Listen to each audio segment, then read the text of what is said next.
शान्ति हाम्रो चाहना, विकास हाम्रो लक्ष्य, सूचना र अभिव्यक्ति हाम्रो सबल पक्ष। हामी नेपालका सामुदायिक रेडियो। सामाजिक रूपान्तरणका लागि यो हो सामुदायिक सूचना नेटवर्क CIN। अहिले बिहानको 6 बजेको छ। सामुदायिक सूचना नेटवर्क CIN बाट अब प्रसारण हुँदैछ साझा खबर।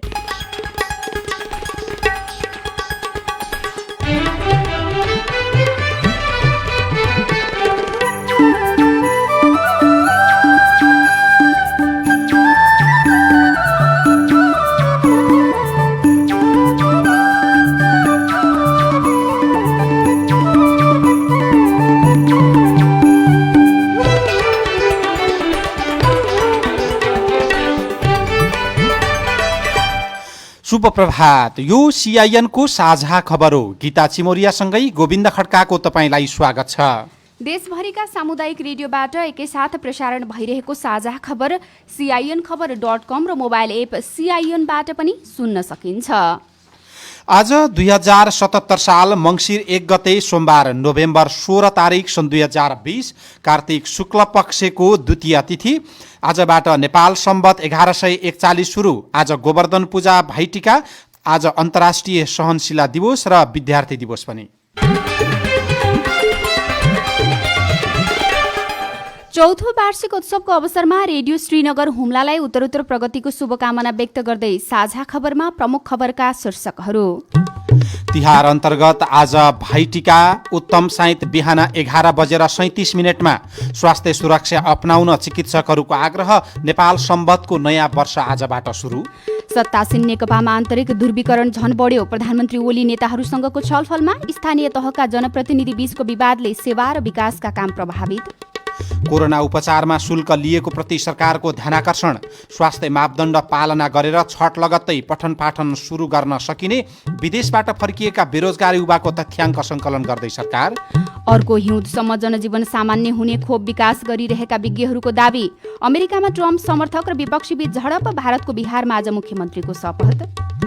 र ह्यामिल्टन 7औं पटक विश्व च्याम्पियन।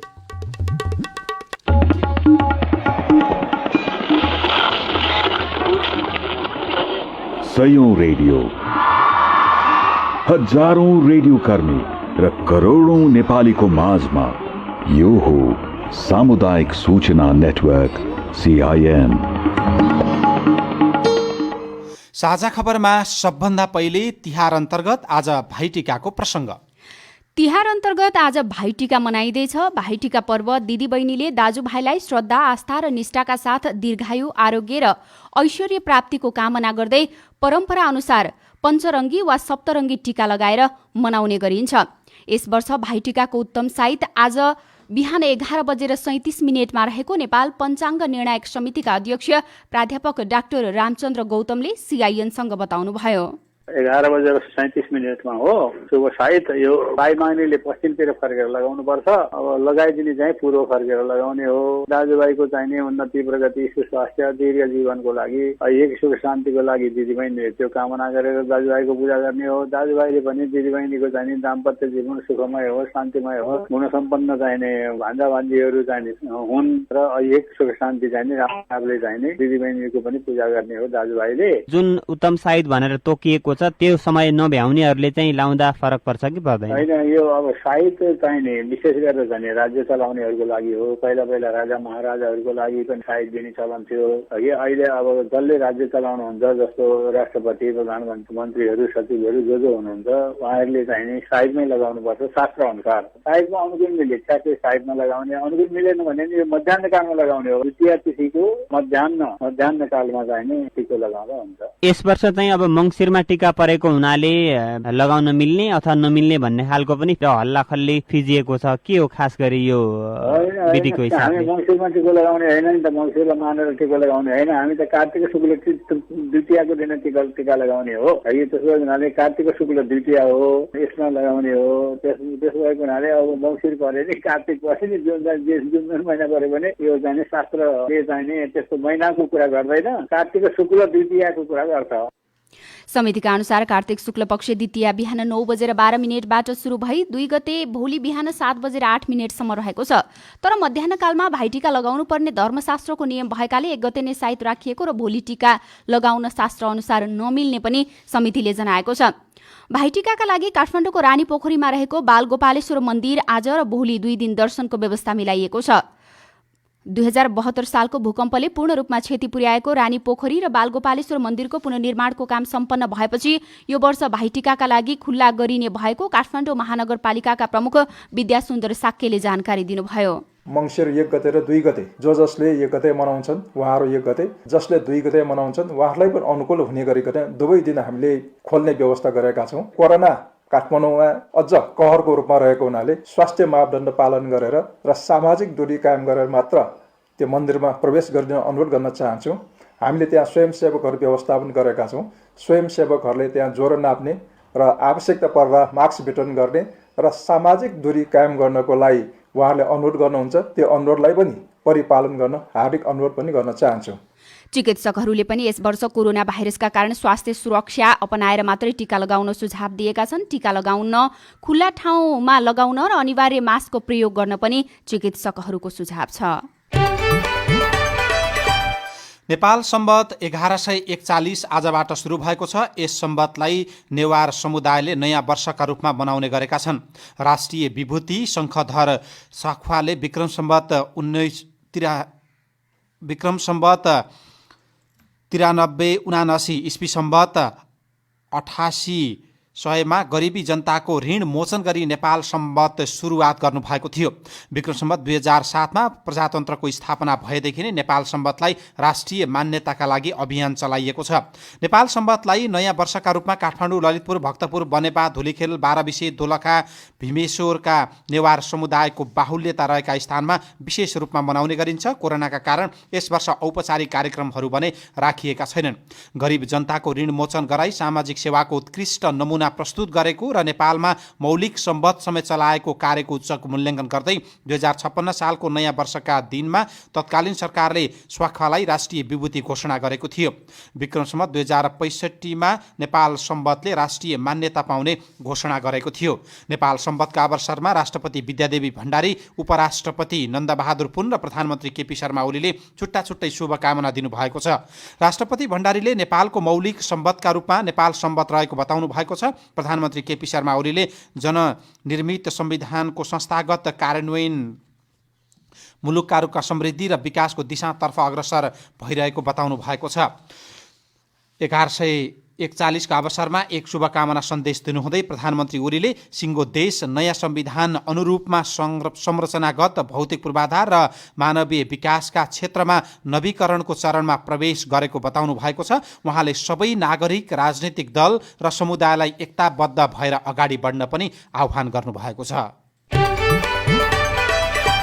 अब राजनीतिक प्रसङ्ग। सत्तासीन दल नेकपाको आन्तरिक राजनीतिमा झन्झन ध्रुवीकरण देखिएको छ। दुई अध्यक्षबीच लिखित रूपमै आरोप प्रत्यारोप र सवाल जवाफ भएपछि शीर्ष तहदेखि तलसम्म ध्रुवीकरण झाङ्गिएको हो। सचिवालयको अर्को बैठक मङ्सिर 3 मा बोलाइएको छ। त्यसअगाडि दुवै पक्ष आफ्नो रणनीति निर्माणमा जुटेका छन्। सचिवालय स्थायी कमिटी हुँदै केन्द्रीय कमिटीबाट समेत बहुमतका आधारमा भए पनि प्रस्ताव पास गर्ने रणनीतिमा दाहाल नेपाल समूह जुटेपछि विवाद अङ्कगणितीयतर्फ जाने देखिएको छ।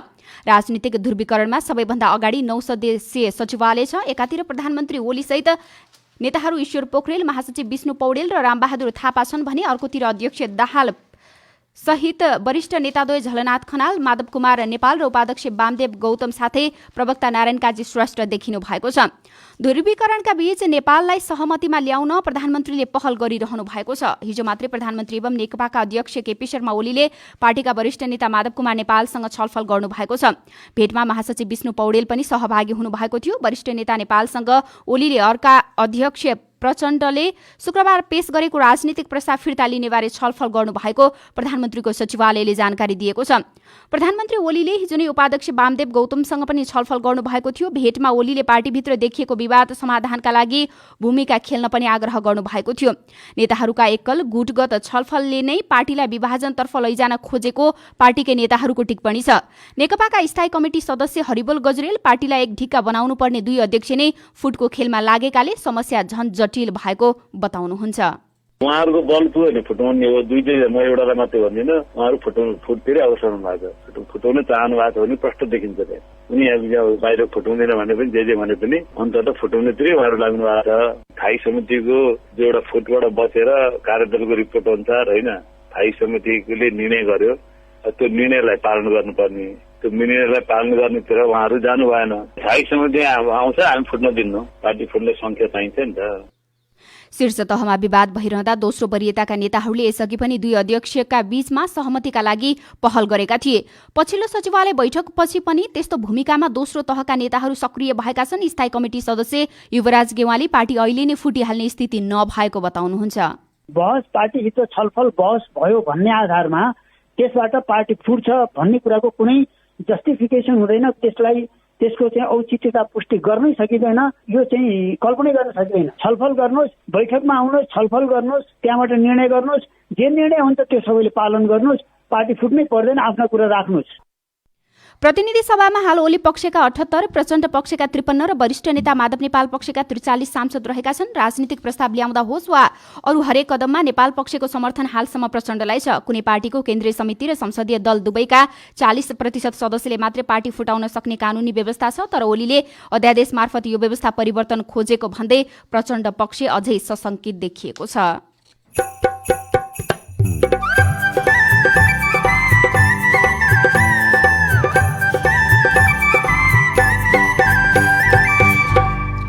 स्थानीय तहका जनप्रतिनिधि बीच विवाद, कतिपय ठाउँमा बोलचाल नै बन्द, त्यसले सेवा र विकासका काम प्रभावित।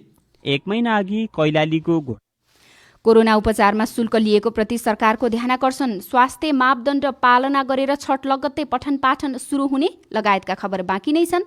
CIN को साझा खबर सुन्दै गर्नुहोला। राष्ट्रिय दलित आयोगको सूचना। कसैले कुनै पनि व्यक्तिलाई प्रथा, परम्परा, धर्म, संस्कृति, रीतिरिवाज, जात, जाति, वंश, समुदाय, पेशा वा व्यवसाय वा शारीरिक अवस्थाका आधारमा कुनै वस्तु, सेवा वा सुविधा उत्पादन वा बिक्री गर्नबाट रोक्न वा खास जातिको व्यक्तिलाई मात्र बिक्री गर्ने गरी उत्पादन वा वितरण गर्न पाइँदैन। परिवारका सदस्यलाई बहिष्कार गर्ने वा गाउँ निकाल्ने वा निस्कन बाध्य पार्ने, अन्तर्जातीय विवाह गर्न रोक्न, भइसकेको विवाह विच्छेद गर्न, कर गर्न, लेख, रचना, चित्र, कार्टुन, पोस्टर, साहित्य वा अन्य कुनै पनि माध्यमबाट जातीय उच्च वा नीच दर्शाउने, जातीय उच्चता वा घृणामा आधारित विचारको प्रचार प्रसार गर्ने वा अन्य किसिमले जातीय विभेदलाई प्रोत्साहन गरेमा तथा श्रममा लगाउन वा श्रमबाट निष्कासन वा पारिश्रमिकमा भेदभाव गर्ने कसुर गर्नु हुँदैन। यदि कसैले यस्तो कसुर गरेमा निजलाई 2 महिनादेखि 2 वर्षसम्म कैद र 20,000 रुपियाँदेखि 1 लाख रुपियाँसम्म जरिवाना हुन्छ। राष्ट्रिय दलित आयोग, जाउलाखेल, ललितपुर। महान्यायाधिवक्ताको कार्यालयको अनुरोध। जबरजस्ती करणी अर्थात् बलात्कार जघन्य अपराध हो। कुनै पनि महिलाको मन्जुरी नलिई यौनजन्य क्रियाकलाप गरेमा जबरजस्ती करणी गरेको मानिन्छ। करकाप, डर, त्रास वा प्रलोभनमा पारी, झुक्काई, अपहरण गरी वा शरीर बन्धक बनाई लिएको मन्जुरीलाई मन्जुरी मानिँदैन। याद राखौं, 18 वर्ष भन्दा कम उमेरको बालिकाको मन्जुरी लिई करणी गरेमा पनि जबरजस्ती करणी गरेको मानिनेछ। यस्ता कसुर गर्नेलाई जन्म कैदसम्मको सजाय हुन सक्छ। त्यस्तो अपराध गर्न सहयोग गर्ने, स्थानीय स्तरमा मिलाउने र पीडित वा परिवारलाई लोभ, लालच वा धम्की दिई घटना लुकाउनेलाई पनि सजाय हुने हुँदा यस्ता अपराधमा संलग्न नहुन सबैलाई जानकारी गराइन्छ। जबरजस्ती करणीको बारेमा थाहा पाउने जोसुकैले तुरुन्तै प्रहरीलाई सूचना दिई अपराध गर्ने व्यक्तिलाई कानुनी दायरामा ल्याउन सहयोग गर्नु हुन सबैमा अनुरोध गर्दछौं। युनिसेफ संघको सहकार्यमा महान्यायाधिवक्ताको कार्यालय। सामाजिक रूपान्तरणका लागि यो हो सामुदायिक सूचना नेटवर्क CIN। तपाईँ अहिले देशभरिका सामुदायिक रेडियो CIN-खबर.com र मोबाइल एप CIN-बाट पनि एकैसाथ साझा खबर सुन्दै हुनुहुन्छ। अब बाँकी खबर। संघीयता कार्यान्वयनमा आएसँगै स्थानीय तहले जनप्रतिनिधि पाएको 3 वर्ष पुग्न थाल्यो। जनप्रतिनिधिसँगै विकास निर्माण र सुशासनले गति लिने नागरिकको अपेक्षा थियो, तर कतै जनप्रतिनिधि बीच त कतै जनप्रतिनिधि र कर्मचारीको विवादले स्थानीय तहको काम र सेवा प्रभावित भइरहेको छ। 1 महिना अघि कैलालीको घोडागोडी नगरपालिकाको 7 नम्बर वडा कार्यालयको उद्घाटन गरियो, तर शिलालेखमा नाम नराखेको भन्दै उपप्रमुख प्रेम कुमारी थापाले शिलालेखमा ढुङ्गा हानेर विरोध जनाउनुभयो। रौतहटको राजदेवी नगरपालिकाले अघिल्लो वर्ष र यस वर्ष तोकिएको म्याद असार 10 गते बजेट सार्वजनिक गर्न सकेन। यसको मुख्य कारण नगर प्रमुख धीरेन्द्र सिंह र उपप्रमुख अंशु सिंह बीचको विवाद नै हो। चालु आर्थिक वर्षको बजेट ल्याइसक्नुपर्ने मिति टरेको 5 महिना बितिसकेको छ। उपप्रमुख सिंहले भन्नुभयो, कुनै किसिमको चासो छैन। जनकपुरको मुखियापट्टि मुसहरनिया गाउँपालिकामा प्रमुख प्रशासकीय अधिकृत सुबोध ठाकुरलाई गाउँपालिका अध्यक्ष मनोज कुमार यादवले आर्थिक अख्तियारी नदिएको 4 महिना भयो। पैसाको कारोबार गर्न नदिइदा कर्मचारीले 7 महिनादेखि तलब पाएका छैनन् भने एकल महिला तथा ज्येष्ठ नागरिकको सामाजिक सुरक्षा भत्ता वितरण भएको छैन। कैलाली र जनकपुरका यी प्रतिनिधिमूलक घटना हुन्। पठाइएका कर्मचारी फिर्ता गर्ने, मन लागेको क्षेत्रमा खर्च नगरिदिए रकम खर्चको अधिकार कटौती गर्ने, चित्त नबुझे कर्मचारीलाई हाजिर गर्न नदिने समस्या एकातर्फ छ भने जनप्रतिनिधि बीचको विवाद अर्कोतर्फ छ। नगरपालिका संघ र गाउँपालिका राष्ट्रिय महासंघका अनुसार अधिकांश स्थानीय तहमा यस्तो विवाद छ। जनप्रतिनिधिको संगठनमा पनि विवादका बारेमा जानकारी नहुँदा समाधानका लागि पहल गर्न सकिएको छैन भन्नुहुन्छ जिल्ला समन्वय समिति महासंघका अध्यक्ष सीता सुन्दास। कति कुराहरू चाहिँ अब जस्तो जिल्ला समन्वय गर्ने भन्ने पनि कुनैलाई समस्या पर्यो भने उजुरी त गर्न पर्यो नि, हो त्यस्तो चाहिँ अहिलेसम्म छैन है। फरक फरक पार्टीबाट विजयी भएका जनप्रतिनिधि बीच सबभन्दा धेरै विवाद देखिने गरेको छ। उनीहरू एकअर्काको क्षेत्राधिकार अनुसार काम गर्ने भन्दा पनि राजनीतिक आस्था र प्रतिष्ठासँगै जस अबजसको प्रतिस्पर्धामा उत्रिँदा स्थानीय तहको विकास निर्माण पनि प्रभावित हुने गरेको छ। विवादकै कारण अझै पनि 24 स्थानीय तहले बजेट ल्याउन सकेका छैनन्। स्थानीय तहहरूको बेवास्ताका कारण 3 तहको सरकार बीचको समन्वय प्रभावकारी हुन नसकेको बताएको छ। संघ र प्रदेश सरकारका विभिन्न अनुरोध तथा निर्देशनहरू स्थानीय सरकारले समयमै हेरेर कार्यान्वयन नगर्दा समस्या हुने गरेको संघीय मामिला तथा सामान्य प्रशासन मन्त्रालयले जनाएको हो। CIN-सँग कुराकानी गर्दै संघीय मामिला तथा सामान्य प्रशासन मन्त्रालयका प्रवक्ता वसन्त अधिकारीले स्थानीय तहहरूले सञ्चालित आयोजना तथा कार्यक्रमहरूको रिपोर्ट पनि समयमै नपठाउँदा संघ र प्रदेश सरकारलाई काम गर्न निकै अप्ठ्यारो भएको बताउनुभयो। उहाँले पालन गर्नुपर्ने विषयहरू पनि ऐन कानूनमा उल्लेख छ। स्थानीय सरकार संकलन ऐनमा उहाँहरूले के कुरामा रिपोर्टिङ गर्नुपर्छ भन्ने कुराहरू छ, तर दोहोरो नै कम्युनिकेसन चाहिँ हुनुपर्छ, त्यो चाहिँ अभाव छ। रिपोर्टिङ केन्द्रीय सरकारलाई गर्नुपर्ने रिपोर्टिङहरू उहाँहरूले टाइमली गरिदिनु भएको छैन। सबै स्थानीयतालाई अनुरोध गर्न चाहन्छौँ, हाम्रो वेबसाइट संघीय मामला सामान्य प्रशासन मन्त्रालयको वेबसाइट चाहिँ सबै स्थानीयताले कम्तीमा दिनमा एकचोटि हेरिदिन अनुरोध गर्न चाहन्छौँ, किनभने कुनै पनि मिडियाहरू हामीले वेबसाइट मार्फतै स्थानीय तहहरूलाई पठाउँछौँ र कतिपय अलिकति महत्त्वपूर्ण पत्रहरू चाहिँ हामीले स्थानीय तहलाई इमेल मार्फत पठाउँछौँ। त्यो इमेल मार्फत आएको इमेल पनि खोलिदिने गर्न पर्यो। स्थानीय तहले इमेल पनि नखोलेको हामीले हेर्छौँ, महिनौसम्म इमेल नहेरिदिने, यहाँबाट गएका परिपत्रहरू नहेरिदिने, त्यो कारणले पनि ग्याप भएको जस्तो देखिया छ। 3 तहको सरकार बीचको समन्वय कमजोर हुँदा विशेष त साझेदारीमा सञ्चालित आयोजनाहरूमा बढी प्रभाव पर्ने गरेको सरकारको भनाइ छ।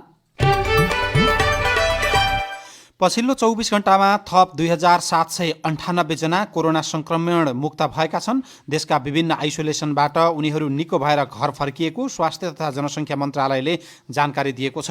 यो सँगै नेपालमा 1,73,430 जना संक्रमित उपचारपछि निको भएका छन्। पछिल्लो 24 घण्टामा देशभर 1,477 जनामा कोरोना भाइरसको संक्रमण पुष्टि भएको छ।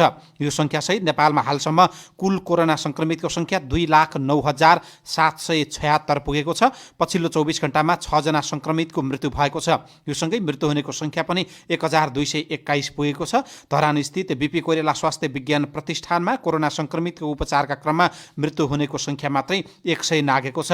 प्रतिष्ठानका सहप्रवक्ता डाक्टर दिनेश सापकोटाले CIN-लाई बताए अनुसार संक्रमितको उपचार सुरु गरे यता हालसम्म विभिन्न स्थानमा गरी कुल 102 जनाको मृत्यु भइसकेको छ। विपन्न नागरिकको उपचार निशुल्क गर्नुपर्ने सरकारको घोषणा विपरीत अस्पतालहरूले शुल्क लिएको पाइएको छ। त्यस्तो शुल्क लिएको प्रति स्वास्थ्य मन्त्रालयको गम्भीर ध्यानाकर्षण भएको जनाएको छ। देशका विभिन्न अस्पतालहरूले महँगो शुल्क तोक्ने र रकम तिर्न नसक्ने परिवारलाई शव समेत लैजान नदिने जस्तो अमानवीय व्यवहार भएका घटना विभिन्न सञ्चार माध्यममा आएको भन्दै मन्त्रालयले त्यस्तो काम नगर्न अस्पतालहरूलाई निर्देशन दिएको छ। सिआइएनसँग कुरा गर्दै मन्त्रालयका विज्ञ सल्लाहकार डाक्टर खेम कार्कीले त्यस्ता अस्पताललाई कारबाही गरिने जानकारी दिनुभयो। गलत खालको व्यवहारहरू अस्पतालहरूबाट पनि भइरहेको छ। अहिले हामीले चाहिँ प्रष्ट रूपमा चाहिँ विपन्न नागरिकहरू जसले चाहिँ आफ्नो खर्च गरेर चाहिँ उपचार गर्न सक्दैनन् त्यस्तो व्यक्तिहरूलाई चाहिँ निःशुल्क गर्ने भनेर हामीले चाहिँ भनेका छौँ। सरकारको तर्फबाट त्यो कुराहरू भएको छ। अब कतिपय अस्पतालहरूले चाहिँ हामीले तोकेको दामभन्दा हामीले तोकेको चाहिँ रकम भन्दाखेरि बढी रकम चाहिँ निकालेर त्यो रकम चाहिँ प्राप्त नहुन्जेलसम्म चाहिँ लासै दिन्न भन्ने खालको चाहिँ एकदमै अमानवीय खालको चाहिँ व्यवहारहरू गरेको कुराहरू हाम्रो चाहिँ हाम्रो ध्यान आकर्षण भएको छ र त्यही अनुसार हामीले ती अस्पतालहरूलाई चाहिँ कारबाहीको प्रक्रियाहरू अगाडि बढाएका पनि छौँ। छलफल भएको छ। चितवनको भरतपुर महानगरपालिकाले भने संक्रमितको परीक्षण उपचार सहित आइसोलेसनमा रहेकाहरूको आवास खानपान उपचारको सबै व्यवस्था निःशुल्क रूपमा मिलाएको छ।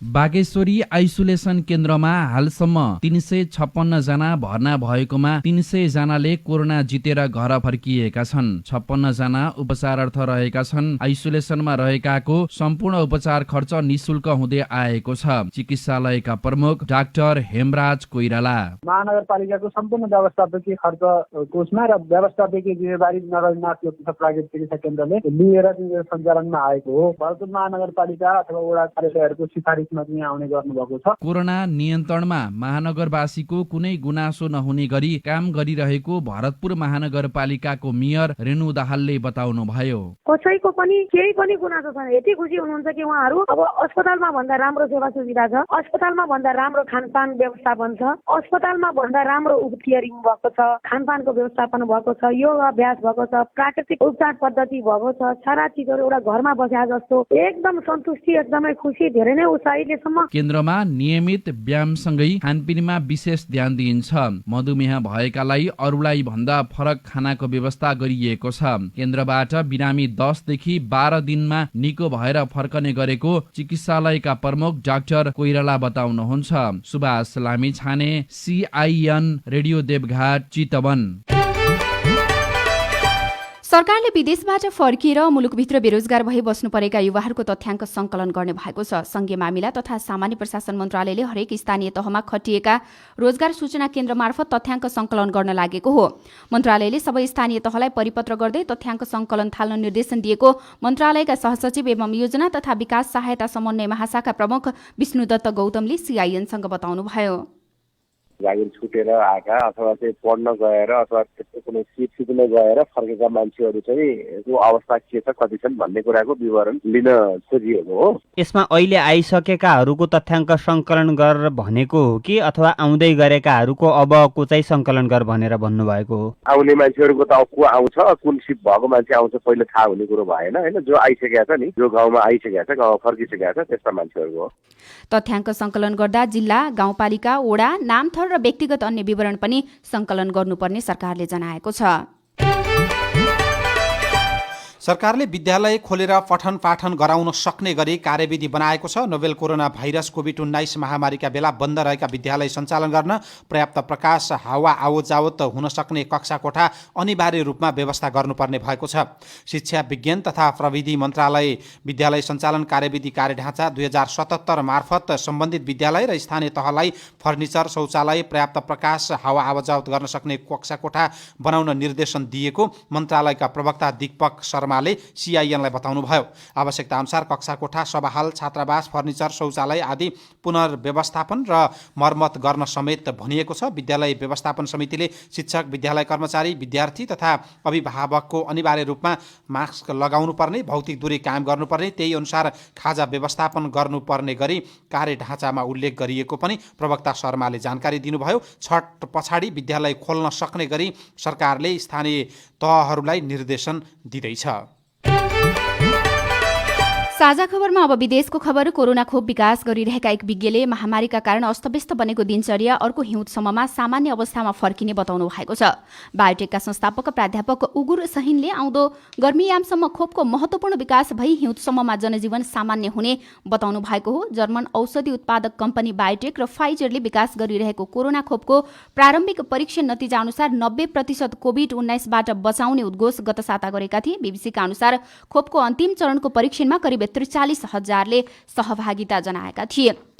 अमेरिकी राष्ट्रपति चुनावमा धाँधली भएको भन्ने राष्ट्रपति डोनाल्ड ट्रम्पको दाबीको समर्थनमा भएको र्यालीमा उहाँका समर्थक र विपक्षीबीच वाशिङटनमा झडप भएको छ। वाशिङटनमा दुई ठूला समूहबीच मुठभेड हुँदा एकजना मानिसलाई छुरा हानिएको खबरहरू अन्तर्राष्ट्रिय सञ्चार माध्यमले लेखेका छन्। अन्तर्राष्ट्रिय सञ्चार माध्यमहरूका अनुसार ट्रम्प समर्थक र्यालीमा उग्र दक्षिणपन्थी प्राउड बोइज संगठनका सदस्यहरूले भाग लिएका थिए। त्यसको विपक्षमा वामपन्थी एन्टिफाका अभियान कर्मीहरू र ब्ल्याक लाइभ्स म्याटर आन्दोलनका सदस्यहरू रहेका थिए। र भारतको जनता दल युनाइटेडका प्रमुख नीतीश कुमारले आज बिहारको मुख्यमन्त्रीको रूपमा शपथ लिनुहुने भएको छ। हिजो राष्ट्रिय जनतान्त्रिक गठबन्धन एनडीएको बैठकले नीतीश कुमारलाई नै विधायक दलको नेताको रूपमा चयन गरेको हो। यससँगै उहाँले हिजो बिहारका राज्यपालसँग भेटवार्ता गर्नुभएको छ। एनडीएको नेतामा चुनिएसँगै उहाँले आफू मुख्यमन्त्री बन्न नचाहेको तर गठबन्धनको प्रमुख घटक भारतीय जनता पार्टीका नेताहरूको आग्रहमा पुनः मुख्यमन्त्रीको शपथ लिन गइरहेको बताउनु भएको छ। आज उहाँले 7औं पटक बिहारको मुख्यमन्त्रीको रूपमा शपथ लिनुहुने भारतीय सञ्चार माध्यमहरूले खबर लेखेका छन्। अब खेल खबर। 2 अन्तर्राष्ट्रिय मैत्रीपूर्ण खेलका लागि बङ्गलादेशमा रहेका नेपाली राष्ट्रिय फुटबल टिमका सबै खेलाडीको पछिल्लो कोरोना रिपोर्ट नेगेटिभ आएको छ। अखिल नेपाल फुटबल संघ एन्फाले आइतबार सबै 25 खेलाडी सहित नेपाली टिमको कोरोना रिपोर्ट नेगेटिभ आएको जानकारी दिएको छ। नेपालले बङ्गलादेशसँग दोस्रो मैत्रीपूर्ण खेल भोलि खेल्नेछ। बङ्गबन्धु रङ्गशालामा शुक्रबार भएको पहिलो खेलमा भने नेपाल 2-0ले पराजित भएको थियो। फिफा विश्वकप छनौटको दोस्रो चरण खेलिरहेको नेपालले तयारीका लागि मैत्रीपूर्ण खेल खेल्न लागेको हो। र बेलायती चालक लेविस हेमिल्टनले 7औं पटक फर्मुला 1 विश्व च्याम्पियनसिपको उपाधि जित्नु भएको छ। मर्सिडिज चालक हेमिल्टनले आइतबार टर्किस ग्रान्ड फिक्सको उपाधि जित्दै 7औं पटक विश्व च्याम्पियन बन्नु भएको हो। नागरिकको प्रश्न र सरोकारवालाको जवाफ, रेडियो सामग्री, अरू खबर र कार्टुन पनि बाँकी नै छ। सीआईएनको साझा खबर सुन्दै गर्नुहोला। हेलो, सन्चै हुनुहुन्छ? सन्चै छु। अनि के छ त्यताको हाल खबर? अब के ठिक छ भन्नु, के ठिक छैन भन्नु। यति बेला त्यतातिर के छ नि? अब नेपाल आउने दिन कुर्दै बसेको छु। त्यही त, तपाईँको अस्ति नैबाट काम छुटिहाल्यो, तपाईँकाबाट पैसा आउन पनि छोडिहाल्यो। अस्तिको हप्ता मलाई साउले पनि फोन गरेर अब यो महिनादेखि काममा आउनु पर्दैन भनेका छन्। अचेल त निन्द्रा पनि लाग्दैन, एकदमै पिर लागिरहेको छ। कोरोना महामारीले आर्थिक क्रियाकलापहरू ठप्प छन्। महामारीको बेला नियमित आम्दानीको स्रोत गुमाउनु पर्दा राति निन्द्रा नलाग्ने, रिस उठिराख्ने, खाना मन नलाग्ने, टोलाएर मात्रै बसिराख्ने जस्ता मानसिक तनाव झेलिरहनु भएको छ भने मनोसामाजिक सेवा वा परामर्शका लागि टोल फ्री नम्बर 166001 85080 या 166010 2005 मा फोन गर्नुहोस् है। यी नम्बरहरूमा फोन गर्दा पैसा लाग्दैन। महिला बालबालिका तथा ज्येष्ठ नागरिक मन्त्रालयसँगको सहकार्यमा युएन ओमनद्वारा जनहितमा जारी सन्देश। सामाजिक रूपान्तरणका लागि यो हो सामुदायिक सूचना नेटवर्क सीआईएन। साझा खबरमा अब नागरिकका प्रश्न र जिम्मेवार निकायको जवाबको प्रसङ्ग। नागरिकहरूले आफ्ना सेवा र सुविधाका विषयमा पछिल्लो पटक तिनै तहका सरकारका अधिकारीहरूलाई बारम्बार प्रश्न गरिरहेका छन्। तिनै प्रश्नलाई जवाफ खोज्दै सीआईएनले निरन्तर समस्याको समाधानसँग जोडिरहेको छ। नागरिकका प्रश्न र जिम्मेवार निकायको जवाबसहितको हेलो सीआईएन। धनकुटा पास्टी अस्पताल सानोमा विश्वकर्मा। मेरो घर भूकम्पबाट जोखिम पूर्ण अवस्थामा छ। भूकम्पबाट पर्ने कुनै पुनर्निर्माण र मर्मतको लागि केही राहत पाइएन। सचिवसँग कुरा गर्दा दलितको कोटाबाट पर्छ भन्नुहुन्छ, के यो आशा मात्र हो कि? तपाईको प्रश्नका विषयमा हामीले राष्ट्रिय पुनर्निर्माण प्राधिकरण अन्तर्गतको जिल्ला आयोजना कार्यान्वयन इकाइ धनकुटाका प्रमुख धीरेन्द्र दाहाललाई सुनाएका छौं। अब अहिलेसम्म सर्वे गर्दाखेरि पनि छुटेकाहरूलाई चाहिँ अब कायम गर्न नसक्ने भन्ने एकचोटि प्राधिकरणले दियो, तर पछि फेरि त्यसलाई एकपल्ट फेरि मौका दिने भनेर दिएको छ। अनि त्यसलाई चाहिँ गुनासो सर्वे भनियो, पुनरावेदन गर्ने भनेर चाहिँ अहिले फेरि प्रोभिजन छ। त्यो पनि अब गत माघ फागुनदेखि नै हो। 4 चोटि सर्वे हुँदा पनि लागुराई कायम हुन नसकेकालाई चित्त नबुझेको छ भने र कोही छुटेको छ भने पनि सर्वेमै पनि कोही अझै पनि छुटेको छ भने पनि पुनरावेदन गर्ने। पुनरावेदन चाहिँ अब न्यायिक समिति छ, एउटा तलेको उच्च अदालतको न्यायाधीशको संयोजकतामा 3 सदस्यीय एउटा समिति छ राष्ट्रिय पुनर्निर्माण प्राधिकरणमा। त्यसको सबै कार्यविधि पुनरावेदनको ढाँचा सहित दिएको छ, हामीले हरेक वडामा पठाइदिएको छ। वडा सचिवहरूलाई, प्रतिनिधिहरूलाई, हाम्रा कर्मचारीलाई सबैलाई भनेको छ, सूचना पुर्याएको छ, टेलिभिजनमा रेडियोमा सूचना छ। उहाँहरूले चाहिँ त्यो पुनरावेदन लिएर कार्यालयमा आएर फाइल दर्ता गराए हुन्छ, प्राधिकरणमा गराए पनि हुन्छ। अब छुटिसकेकालाई छुट्टै कारबाहीको मेथड छैन, यही नै हो। अब यो कार्यविधिमै भएको प्रक्रिया हो। गोजाङको तलकोट गाउँपालिका वडा नम्बर 4 देखि रमेश चौलिया बोल्दैछु। यहाँ तलकोट गाउँपालिकामा चाडपर्वका जुन जात्राहरू मेलाहरू हुने काम थियो नि, त्यो काम पहिलाको भन्दा त धेरै कम छ, तर कम भए पनि अलिअलि जात्रा चाहिँ भइराखेकै छ। मान्छेको भिड अलिअलि, मन्दिरहरूमा सामाजिक दूरी कायम नगर्ने अलिअलि भिड भडाट भइराख्ने देखिन्छ। यस विषयमा हामीले तलकोट गाउँपालिकाका अध्यक्ष लालबहादुर विष्टलाई सोधेका छौं। प्रत्येक बेलामा परिवर्तन गरेर कार्यपालिकाले निर्णय गरेर सामाजिक दूरी बनाइकन विगत दिनका पूर्वका कामहरू अथवा त्यो बैठकहरू प्रतिजना भित्र रहेर सञ्चालन गर्नुपर्छ भन्ने हाम्रो कार्यपालिकाको निर्णय छ। त्यो अनुसारको परिवर्तन हामीले एउटा कामलाई जिम्मेवारी दिएका छौँ होइन हजुर। दसैँ मेलामा भए हामीले नगर भन्दा पनि गाउँठाउँको पुरानो संस्कारअनुसारमा कति भन्दा पनि प्रहरीलाई पनि हामीले पत्रचार गऱ्यौँ। अब हाम्रा सबै साथीहरूलाई पनि जानकारी गरायौँ, उनीहरूलाई पनि जानकारी गराउँदा पनि अब त्यो एफएम मार्फतमा पनि अब यो दसैँ तिहार अब सामाजिक दूरी बनाई घरमै बनाऊ भन्ने परिवर्तन मिडिया मार्फतमा हामीले बनाएको। तथापि पुरानो संस्कारअनुसारमा एकदम क्लियरसँग गर्न नसकेको अवस्था छ। त्यो कुरा उहाँले भनेको कुरो अन्यथा हामीले मान्ने पनि होइन होइन हजुर। हामी सबै लागेका छौँ, यसलाई निमित्त गर्नका लागि हामी सबै साथीहरू जुटेकै छौँ। तपाईँ जुनसुकै बेला हाम्रो टेलिफोन नम्बर 015260 मा फोन गरेर दिइएको निर्देशन अनुसार आफ्ना प्रश्न रेकर्ड गराउन सक्नुहुनेछ। यो सामग्रीसँगै हामी साझा खबरको अन्त्यमा आइपुगेका छौं। सामुदायिक रेडियो प्रसारक संघद्वारा सञ्चालित CIN को बिहान 6 बजेको साझा खबर सक्नु अघि मुख्य खबर फेरि एकपटक। तिहार अन्तर्गत आज भाइटिका उत्तम साइत बिहान 11:37 स्वास्थ्य सुरक्षा अपनाउन चिकित्सकहरूको आग्रह। नेपाल सम्बतको नयाँ वर्ष आजबाट सुरु। सत्तासीन नेकपामा आन्तरिक ध्रुवीकरण झन बढ्यो। प्रधानमन्त्री ओली नेताहरूसँगको छलफलमा स्थानीय तहका जनप्रतिनिधि बीचको विवादले सेवा र विकासका काम प्रभावित। कोरोनाको उपचारमा शुल्क लिएको प्रति सरकारको ध्यानाकर्षण। स्वास्थ्य मापदण्ड पालना गरेर छठ लगत्तै पठन पाठन सुरु गर्ने तयारी। विदेशबाट फर्किएका बेरोजगार युवाको तथ्याङ्क सङ्कलन गर्दै सरकार। अर्को हिउँदसम्म जनजीवन सामान्य अवस्थामा फर्कन सक्ने कोरोना विरुद्धको खोप विकास गरिरहेका विज्ञको दाबी। अमेरिकामा ट्रम्प समर्थक र विपक्षी बीच झडप। भारतको बिहारमा आज मुख्यमन्त्रीको शपथ। र नेपाल र बङ्गलादेश बीचको मैत्रीपूर्ण फुटबल खेल भोलि बङ्गलादेशमा हुने। साझा खबरको अन्त्यमा पालो आएको छ कार्टुनको। अन्नपूर्ण पोस्ट दैनिकको अनलाइन संस्करणमा बनाइएको बासु क्षितिजको चियो चर्चो शीर्षकको कार्टुन लिएका छौँ। यो कार्टुनमा कोरोनाको उपचार र सरकारले भनेको निशुल्क किन्नुपर्ने औषधिको शुल्क र अरू उपचार शुल्कको प्रसङ्गसँग जोडेर व्यङ्ग्य गर्न खोजिएको छ। यहाँ चिकित्सकले कोरोना सङ्क्रमितको उपचार गरेका छन् र एउटा कागज देखाएका छन् र देखाउँदै भनेका छन्। तल चाहिँ यस्तो लेखेको छ, कोरोनाको निशुल्क पाइने ओखतीको नाम लेखेको छु, बाहिर मेडिकलमा किनेर खानुहोस् है। हवस् त प्राविधिक साथी सुनिल राज भारतलाई धन्यवाद। अहिलेलाई गोविन्द खड्का र गीता चिमोरिया बिदा भयौँ। तपाईँको आजको दिन शुभ होस्। नमस्कार।